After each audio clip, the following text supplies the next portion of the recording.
이재명 대통령이 명백한 허위 기사라고 강하게 비판했던 중국인 강남 아파트 싹쓸이 보도와 관련해 경제신문사가 결국 임직원 일동 명의의 공식 사과문을 발표했습니다. 해당 경제매체는 별도 기사를 통해 사실과 다른 콘텐츠로 정부 정책과 시장에 혼란을 일으킨 점 깊이 사과드린다며 지난 15일 유튜브 채널에 게시했던 중국인 서울 강남 아파트 944차의 기습 매수 물량 싹쓸이 영상에 대해 공식 사과했습니다.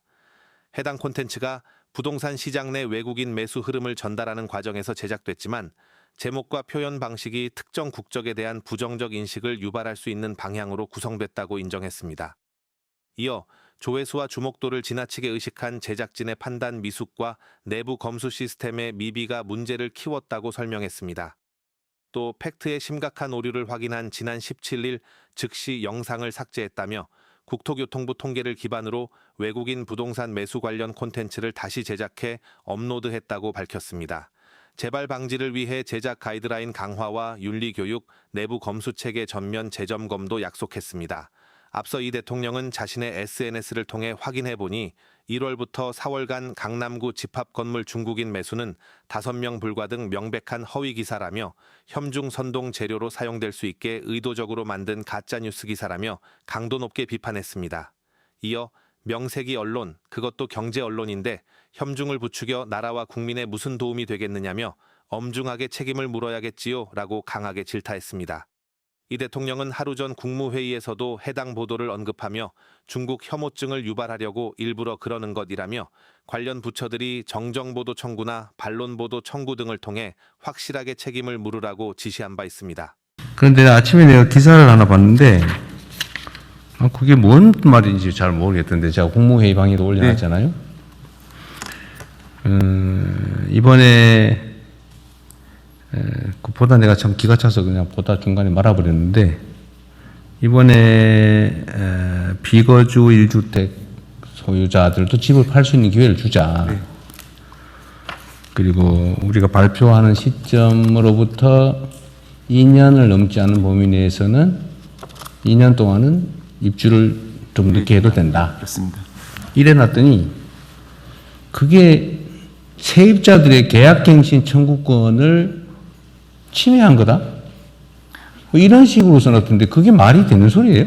전혀 사실이 아니기 때문에 임대차보호법상 아니 그건 당연히 세입자의 권리고 2년 지나도록 아직 기간이 갱신을 하게 되면 세입자 살 사람이 못 사겠지. 예, 그렇습니다. 세입자 동의를 안 하면. 동의를 해야 줄일 수가 있는 거지. 세입자의 갱신 청구권은 그대로 유지되는 거잖아요. 네, 그렇습니다. 법에 의해서 그런데 보장된 무슨 기사를 그렇게 가짜로 조작질을 했었습니까? 그래서 오전에 그 보도 해명 자료를 배포를 했고요. 그리고 또 언론중재위에 지금 네, 그런 건 엄정하게 대응하세요. 가짜뉴스라고 의도를 가지고 일부러 내가 보기엔 내용을 써놓은 걸 보니까 알면서 일부러 그렇게 쓴 거예요.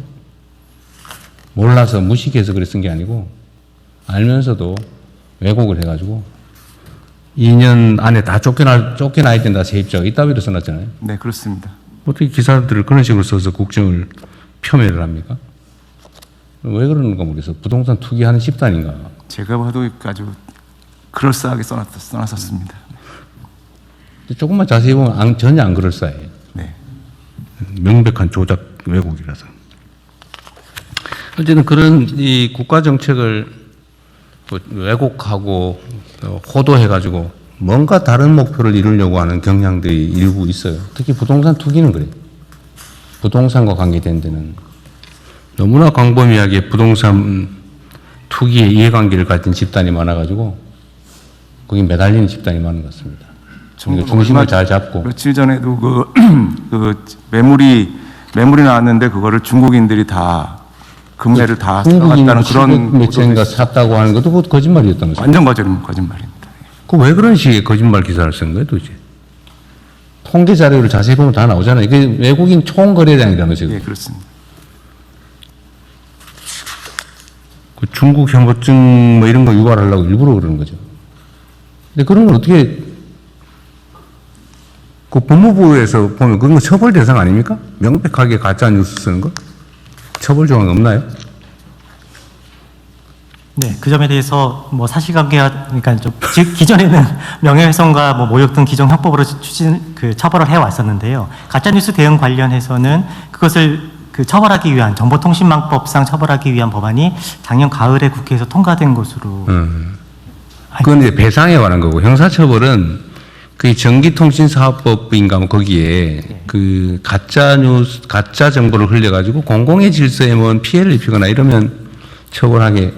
옛날에 그냥 가짜 뉴스를 유포하는 것 자체를 처벌하다 위헌 판결이 났고, 그걸 내가 알기로는 법률 개정을 했는 걸로 아는데, 이렇게 명백하게 언론이라는 기사라는 이름으로 허위를 유포해서 정책 혼선을 주는 건 처벌할 수 있지 않나?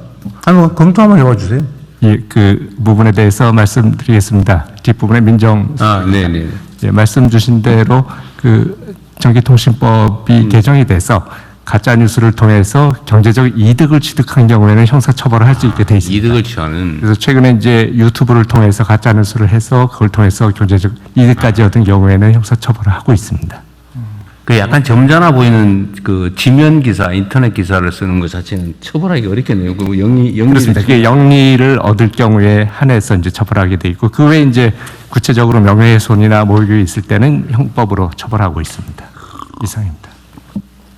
정부 정책을 왜곡 조작하는 가짜 기사를 쓰는 경우는 처벌하기가 당장 쉽지는 않겠네요.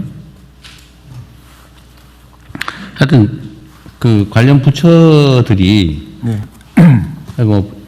정정보도 청구를 하든지 뭐 반론보도 청구를 하든지 해서 이런 건 확실하게 책임을 물으세요.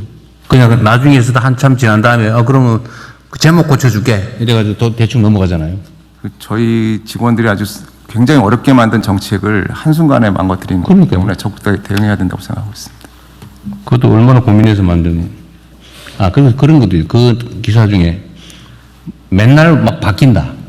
뭘 바뀌기는 똑같은 거죠. 물론 이 발표하는 시점으로부터 2년을 허용해 준 거잖아요. 네, 맞습니다.